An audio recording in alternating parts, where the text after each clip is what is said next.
करते हैं, स्थान का परित्याग नहीं करते हैं, एक समय भोजन करते हैं, भगवान का सत्संग करते हैं और नियम के अनुसार करते हैं, ऐसे व्रत का पालन करते हैं। तो बहुत सारे महात्मा वहाँ इकट्ठा हुए। महात्मा दिन भर सत्संग करते, भगवान का भजन करते, कथा सुनाते और रात को भोजन करते थे।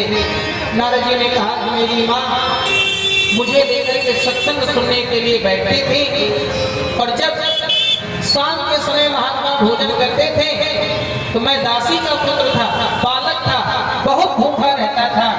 तो भूख से व्याकुल होने के कारण जैसे ही महात्मा अपनी पत्तलें छोड़ करके उठते थे तैसे मैं दौड़ करके जाता था और पत्तलों पर जो जूठा बचा रहता था उसी को उठा करके खा लेता था, पेट भर लेता था।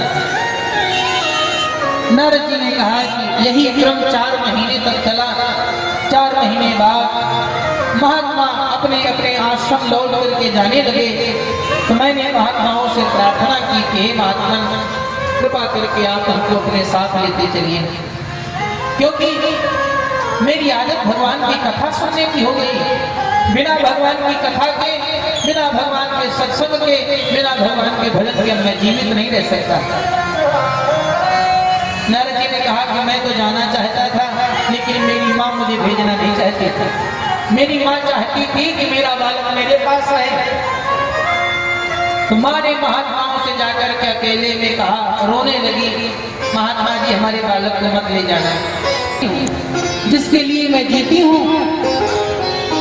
नारद जी ने कहा कि महात्मा मुझे ले करके नहीं गए, लेकिन महात्माओं ने मेरी जीविका का मंत्र बता दिया, एक मंत्र दिया और कहा कि बालक सुनो, जब तक तुम्हारी माँ जीवित है तब तक तुम अपनी माँ की सेवा करो, इस महामंत्र का जप करो।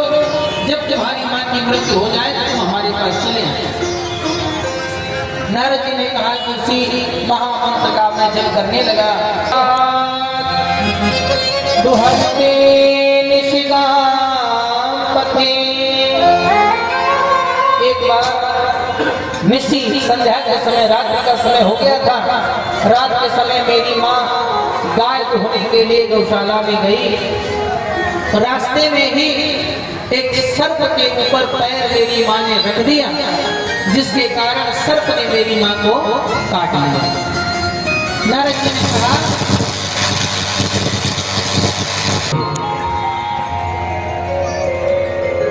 और माँ की मृत्यु के बाद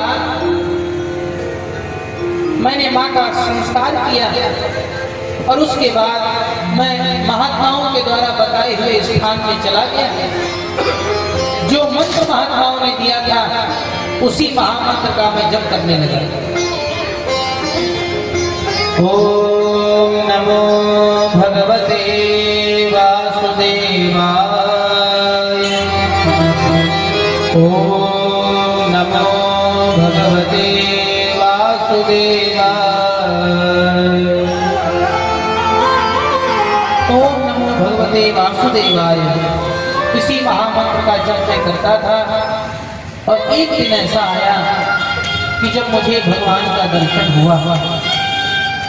जैसे ही मैंने भगवान को देखा, एक क्षण में जैसे बत्ती आई और चली गई, ऐसे ही भगवान का दर्शन हुआ और तुरंत भगवान दृश्य हो गए। मैं रोने लगा। तब भगवान ने आकाशवाणी की कि हे बालक, तुम महामंत्र का जप करो। जप करने से भगवान की कृपा तुम पर होगी और तुम्हारा जब दूसरा जन्म होगा तब तुमको भगवान का दर्शन होगा। नारद जी ने कहा कि देखो व्यास जी, उस जन्म में जब मेरी मृत्यु हुई तो मेरा दूसरा जन्म ब्रह्मा के शरीर से उत्पन्न हुआ। मैं ब्रह्मा के शरीर से उत्पन्न हुआ और मेरा नाम नारद हुआ, देवर्षि नारद।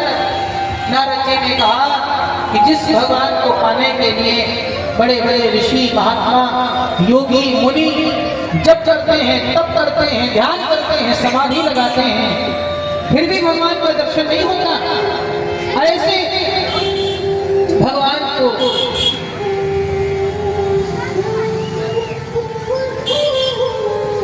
भगवान को देखने के लिए नारद जी ने कहा कि जब भी मेरी इच्छा होती है मैं भगवान के वैकुंठ में चला जाता हूँ। भगवान के वैकुंठ में भी मुझे कोई रोक टोक नहीं है, कोई बाधा नहीं, कोई रोक नहीं सकता।